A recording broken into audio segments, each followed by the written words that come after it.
Good morning, friends. This is Author Prakash, and you are watching Source of Knowledge. In today's episode, I am going to talk about UGC NET Paper 2 English Literature, or in English Literature, I am going to talk about Indian literature. Indian literature, we are going to talk about Nijam Ezekiel. चलिए बात करते हैं निजम Ezekiel के बारे में। निजम Ezekiel कैसे poet थे उसके बारे में हम बात करते हैं। सबसे पहले ये जानना ज़रूरी है, कई बार जो है ये जानना ज़रूरी है कि इनका जन्म कब हुआ था। तो निजम एजिकेल का जन्म 1924 में और मृत्यु 2004 में हुआ था। He was one of the most prominent Indian poets writing in English. He is widely regarded as the leading figure in modern Indian English poetry and played a significant role in shaping the landscape of post-independence Indian literature. तो जन्म 1924 में और मृत्यु 2004 में हुआ था, और मतलब जाने माने पोएट हैं इंडियन इंग्लिश में। और इंडियन लिटरेचर से 6-7 क्वेश्चन जो है यूजीसी नेट पेपर 2 में पूछा जाता है। अगर आप इंग्लिश की तैयारी, यूजीसी नेट इंग्लिश की तैयारी कर रहे हैं तो डेफिनेटली यह जो वीडियो है आपके लिए बहुत महत्वपूर्ण है। इस वीडियो को देखें और ज़्यादा से ज़्यादा शेयर करें। निजम एजिकेल का जन्म जो है 16 दिसंबर 1924 को बम्बई में हुआ था, जिसे अब मुंबई कहते हैं, और इंडिया में हुआ था, और वो ज्यूइश फैमिली में हुआ था।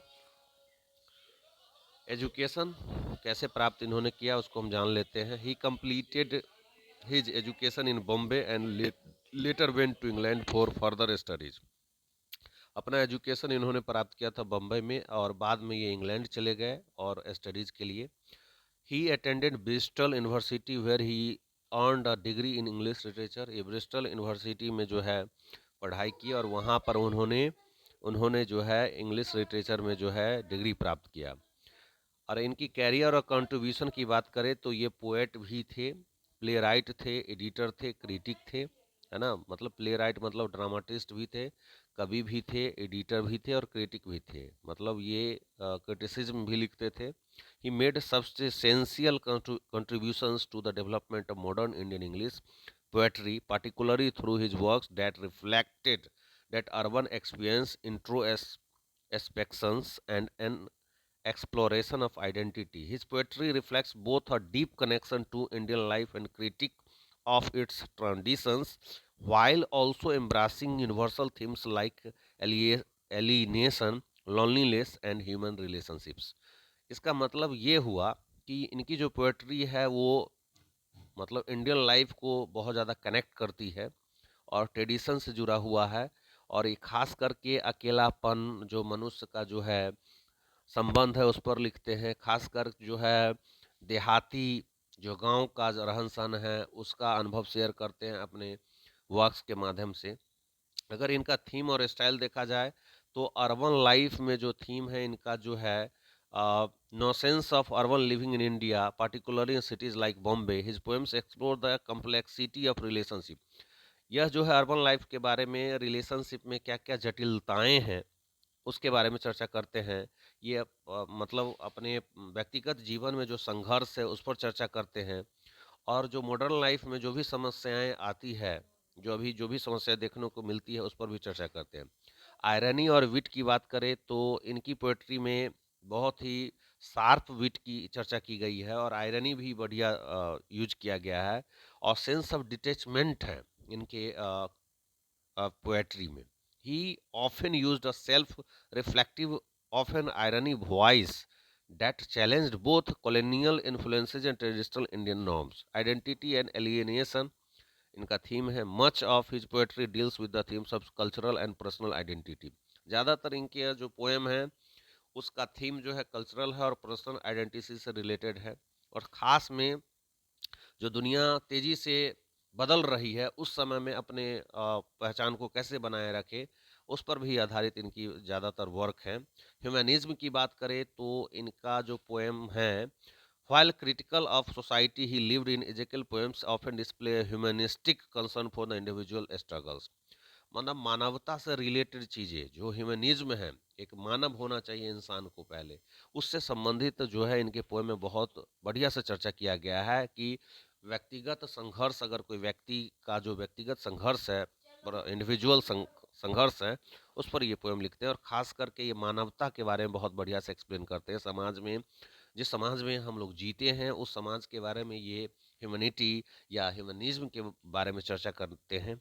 इनके जो वर्क्स हैं जो आपको याद रखना है, ए टाइम टू चेंज, जो 1952 में, कई बार जो है बीपीएस यूजीसी नेट में जो है पेपर 2 अंग्रेजी के लिए आप देख रहे हैं कि क्रोनोलॉजी बेस्ड क्वेश्चन आ रहा है, तो आपको क्रोनोलॉजी समझना पड़ेगा। किसी भी राइटर का जो जितने भी वर्क्स हैं, पोएम्स हैं या ड्रामा है या नॉवेल्स है, उसके जो पब्लिकेशन ईयर है उसका क्रोनोलॉजी आपको ब्रेन में होना चाहिए। जैसे आप देख सकते हैं कि निजिम एजिकेल का जो है वर्क्स है जो है ये टाइम टू चेंज 1952 में आया था, तो आपको 1952 याद रखना पड़ेगा कि ये टाइम टू चेंज जो है, ये तो ये एक तो ये याद रखना पड़ेगा कि ये टाइम टू चेंज किसने लिखा, दूसरा ये याद रखना पड़ेगा आपको कि ये कब पब्लिश्ड हुआ। तो ये जो है 1952 में पब्लिश हुआ, his first collection which laid the foundation for his distinctive voice in Indian poetry. दूसरा है द अनफिनिश्ड मैन 1960 में जो है ये पब्लिश हुआ था। और तीसरा है लेटर डे साम्स जो कि 1983 में पब्लिश हुआ था। कलेक्टेड पोएम्स जो है 1989 में पब्लिश हुआ था। और भी पोएम्स हैं, बहुत ही महत्वपूर्ण पोएम है इनका नाइट ऑफ द स्कॉर्पियन, है ना, बहुत ही महत्वपूर्ण पोएम है।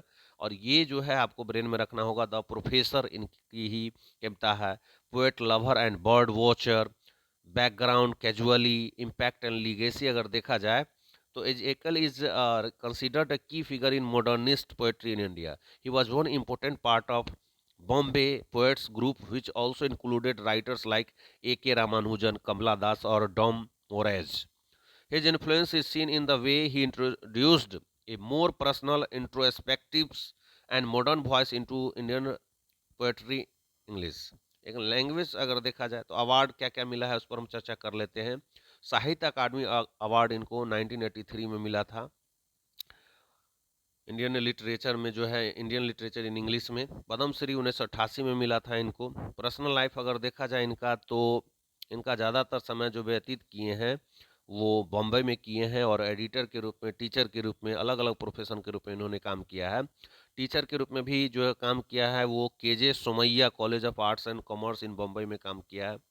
तो अगर देखा जाए तो ये एक बहुत ही महान पोएट हैं इंडिया के। खास करके इंडियन लिटरेचर अलग चीज़ होता है। इंडियन लिटरेचर की अगर बात करते हैं तो इंडियन लिटरेचर में जितने भी भाषाएं हैं, 22 भाषाएं हैं, 22 भाषाएं में जितने भी नोवेल, क्या कहते हैं, ड्रामा और पोएम्स जो लिखे गए हैं वो सारे आ जाते हैं इंडियन लिटरेचर में। अगर इंडियन लिटरेचर इन इंग्लिश अगर करते हैं तो जितने भी अंग्रेजी में लिखे गए हैं या ट्रांसलेट किए गए हैं वो होते हैं इंडियन लिटरेचर इन इंग्लिश। और इंडियन लिटरेचर इन इंग्लिश दोनों में डिफरेंट है दोस्तों। तो ज़्यादा से ज़्यादा इस वीडियो को शेयर करें, लाइक करें, सब्सक्राइब करें। ये यूजीसी नेट पेपर 2 अंग्रेजी के लिए महत्वपूर्ण पोएट थे जिसका नाम है निजम एजिकेल। अगले पोएट इंडियन राइटर्स जो होंगे उस पर हम चर्चा करेंगे। धन्यवाद दोस्तों, फिर मिलते हैं अगले एपिसोड।